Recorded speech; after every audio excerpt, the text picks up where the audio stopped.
How to turn on and turn off bullet CMTs from following. Hello guys, this is Atticus and welcome back to another tutorial video. In today's video, I'll teach you guys how you can turn on and turn off bullet CMTs from following on REDnote.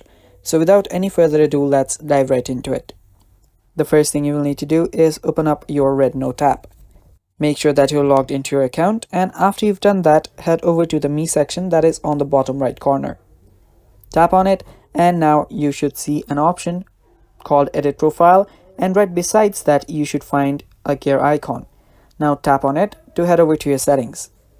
Now before we move on with this forward, if you guys are new to Net Nimble, do not forget to hit the subscribe button and stay tuned for more upcoming videos.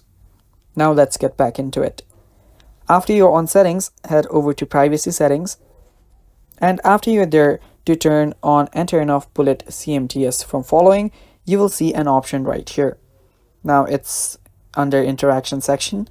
So all you now need to do is to turn this on, simply toggle the button on and you're good to go.